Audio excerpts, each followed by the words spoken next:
Welcome to Ask the Guru, the podcast where we answer those big questions like who am I? Why am I here? What's it all for?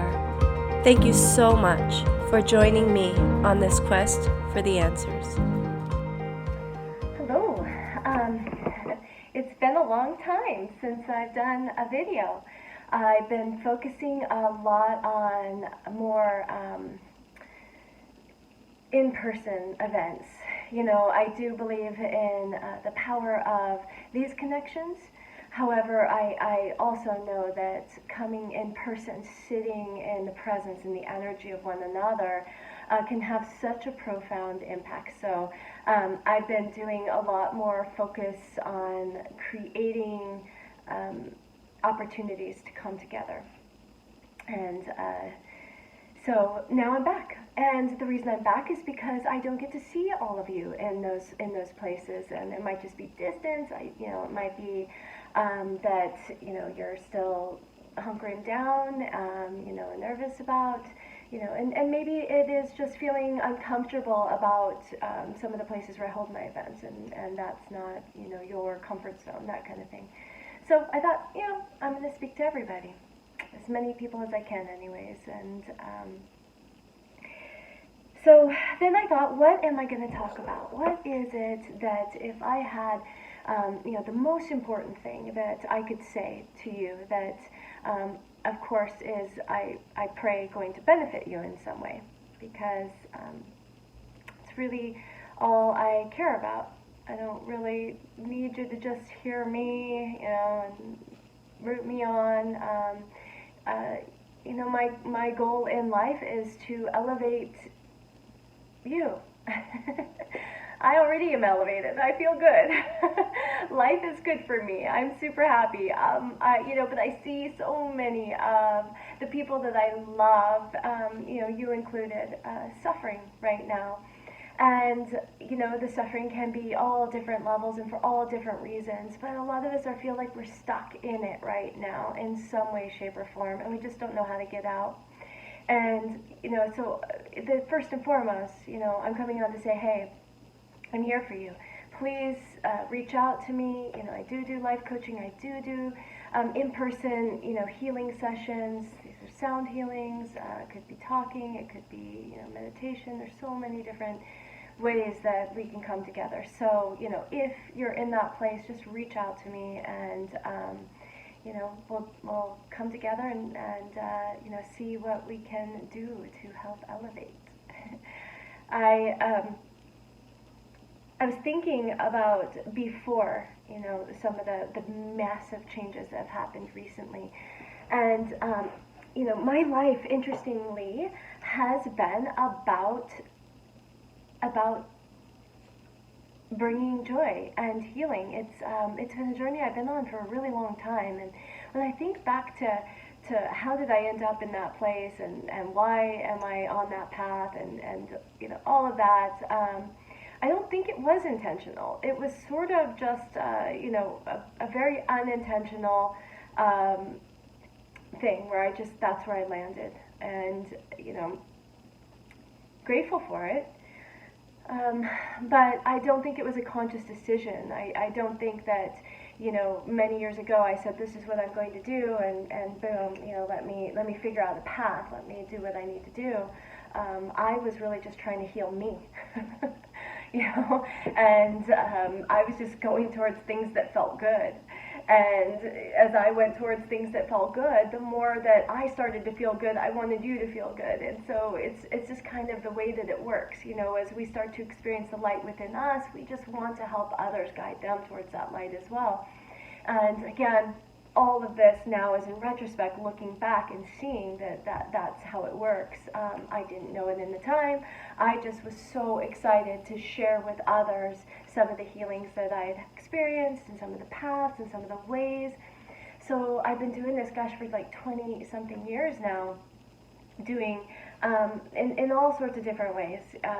They may be seminars, workshops. I mean, there might be many of you that have been to these seminars and workshops many years ago that I've been doing. And, they've all been really under the same umbrella. So I haven't launched away from that. All really assisting people in recognizing that they deserve to live the life of their dreams. Helping to coax people on the path towards living a more inspired life, that they're passionate about, right? Not a life where they're checking the boxes, where they're doing what they're supposed to, getting married, getting the house, getting the job. But do you love what you're doing? Do you feel inspired? Are you excited to wake up? Are you impassioned? Are you on purpose? And all of those things. So a lot of what I do is dismantle people. I'm not the person that you're going to come to where I'm going to help you to make more money. I mean, I'm not going to not help you to make more money. Of course, we should be abundant. What I'm going to do is open you up to receiving the money, getting you into a more receptive place, right? Getting you into a place where you feel that you deserve it, where you allow things to come to you. And from that place, you're not acting out of fear. You're not making choices, decisions, choosing jobs, choosing things to work, to get money. But you're allowing money to come to you, and you're doing what you love. This is what I do. And so I help people kind of get back into alignment with who they really are, especially when they're feeling really stuck. So what I was thinking about recently is several years ago on this path, this is before, the stuff that we're going through now, the big changes in society, I had moved, it's probably been maybe 7 years ago, I moved into a highly affluent area. So I had moved away from, a lesser, still not poverty-stricken, but a lesser affluent area into a very affluent area.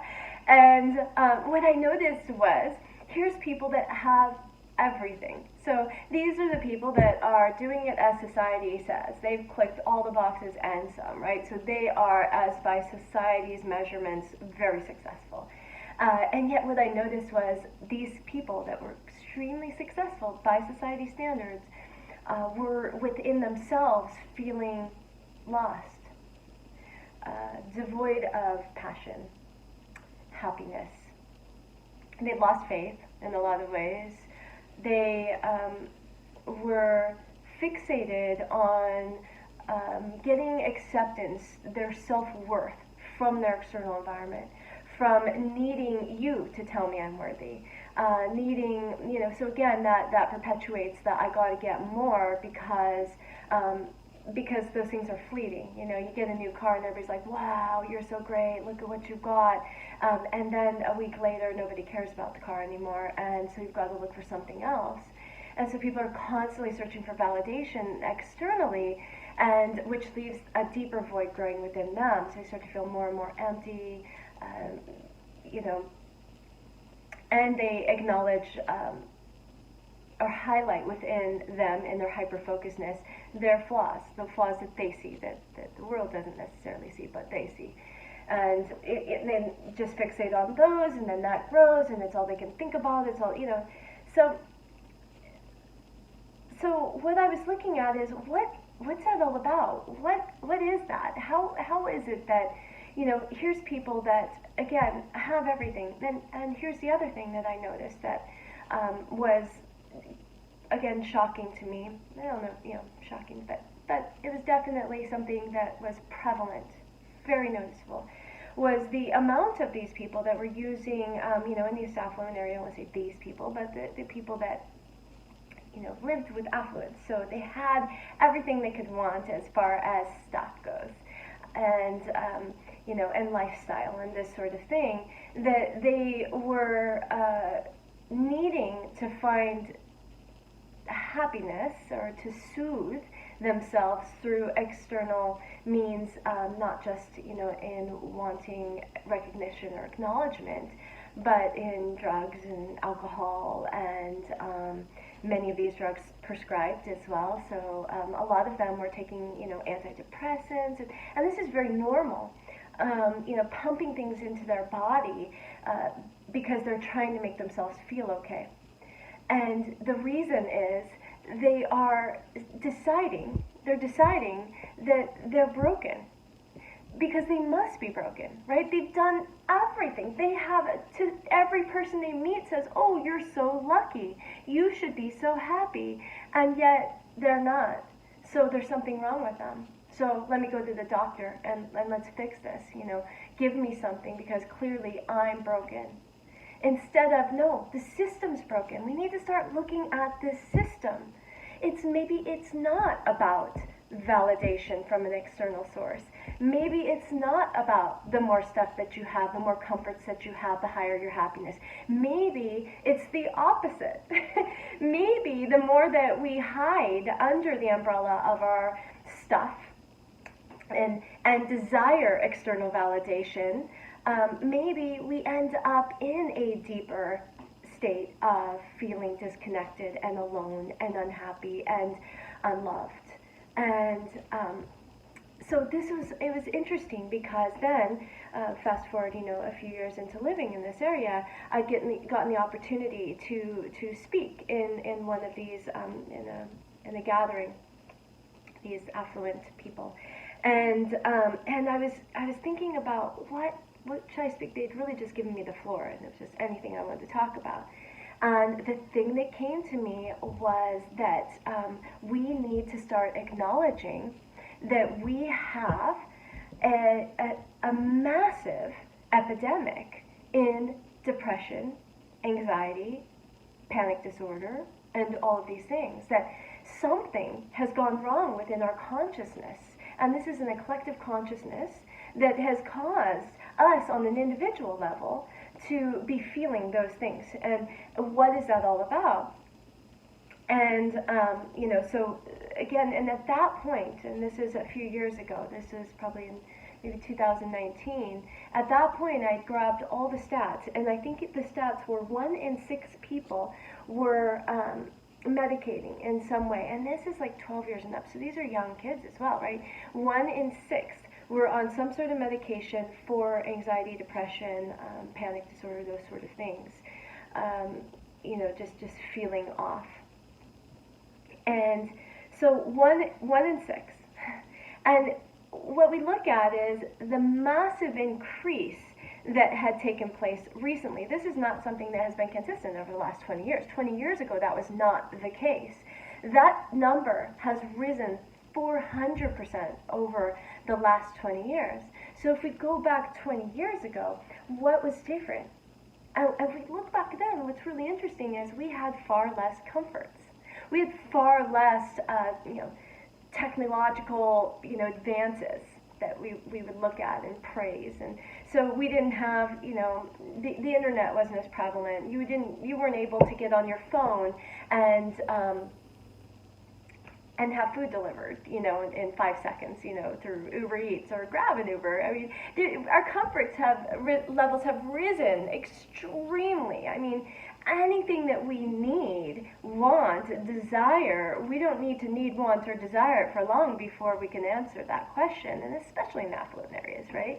So the more affluent you are, the more comfort you have. And again, our comfort levels have risen so much.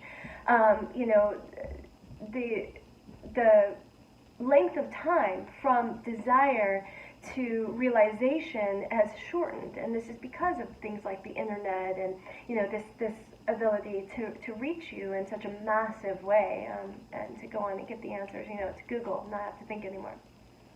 So people, have had this rise in comfort, and we would have thought that would be a direct correlation to a decrease in depression. That now that we're more comfortable, of course, we should be happier. But why is that not the case?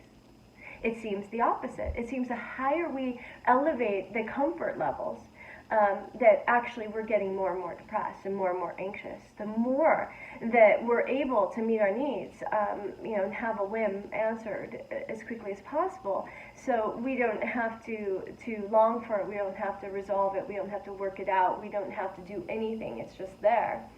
So what this does is we've solved every problem that you could ever have, and so you're left with the mind not being used to solve problems anymore, but just to run through The mind just gets busy thinking about maybe creating more problems, things that you should be fearing, things that could go wrong, things that you should, worry about. And again, a lot of those are you not being lovable, you not deserving love.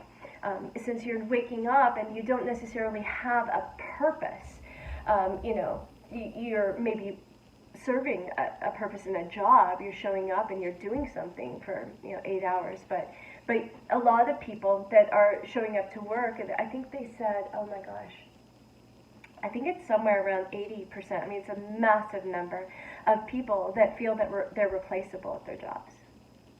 So they're not feeling as though, imagine that feeling that you're going to work every day, and every day you're trying to prove your worth.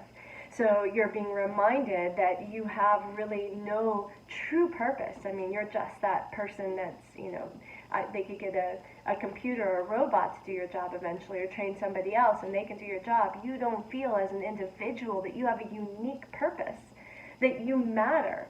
That's huge. People need that. And that's something we used to have. People used to, before we moved into these technological advancements and before the information age and before computers got, before I could Google how to, snake a drain or something like that, right? Before I could Google literally anything, I could go on YouTube and watch a video, a how-to on almost anything. There was a time before that was available. And when that was the case, I had to rely on somebody who had an expertise, and then that person served a purpose, and they felt purposeful when they showed up to snake my drain, because they had an expertise. Well, now some of that's going away. They're more just the grunt worker. Anybody could do it. That sort of feeling tone is what's showing up within people about how they're showing up. So where does that leave us, right? We get into this place where now we're fixating on what could go wrong and all of the fears. And a big piece of, I believe, why this path has been where I've landed is because, I've always chosen to live life just a little bit on the fringe. Even, I look back at my childhood, and I was just always that person that believed that living, the reward of living, of taking chances, was always going to outweigh the risk. Didn't mean I didn't look at the risk. I would look at it, but I would just know that I was looking at it just so I could be aware of it on some level, but it wasn't going to stop me from moving forward because I knew the reward was going to outweigh it. I mean, this could be as simple as, sneaking out and going to a concert as a kid, and knowing, like, I'm going to be in potential danger. I'm going to take a bus downtown Seattle by myself, all of these things that could go wrong, but what could go right? And how amazing could that be if it goes right? And what are some of the great things that could happen? And even if it goes wrong, maybe I gain an experience and I grow from that experience, and now I know more, and so I always kind of pushed myself outside of my comfort zone. I looked for where was I comfortable, and I would try and just kind of go a little bit beyond it. Like, okay, I noticed when I got a little nervous thinking about something, I thought that's exactly what I need to do. That's where I'm growing, that's where I'm going, that's what I need. And so a lot of what I've been teaching people now for 20-something years is find the edge of your comfort zone and move beyond it. And I see the opposite happening in our society as people are, locking themselves into their houses, and the worlds are getting smaller and smaller, and, it's all under the label of being safe. So, minimize your risk, don't do this, don't do that, and it's so the opposite of everything that I've ever come to know or, experience as my life or want to experience, I don't want to live a life that is playing it safe.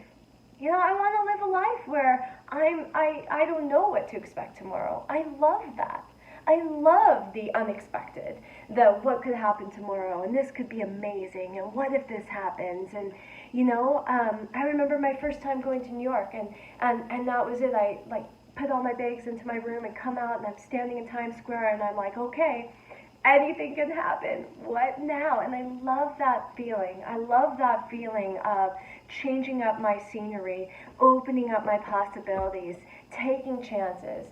And I fear that the more that people start pulling back and secluding themselves, that that depression is going to go on to arise. There's no purpose in their lives anymore, and that anxiety is going to go higher, and panic disorder is going to go higher, and all these things. And so, going into this pandemic, this is what I was worried about, and sure enough, here we are. Now, I think they say that the numbers are, oh my gosh, what is it? It's 50%. So it's one, essentially, one in every 2 people that is on some sort of medication, managing anxiety, depression, or they're just battling on some level those things. Depression, and maybe maybe they're not medicating, maybe they're using alcohol, maybe they're using other drugs, marijuana.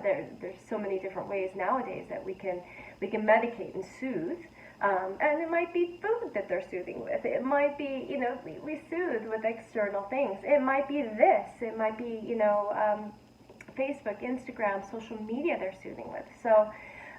Just noticing, right, is it bubbling up within me? And knowing that that number has risen so much should worry us. It should worry us because we are a collective consciousness. We are impacted by those people around us. We feel the energy of our fellow humans.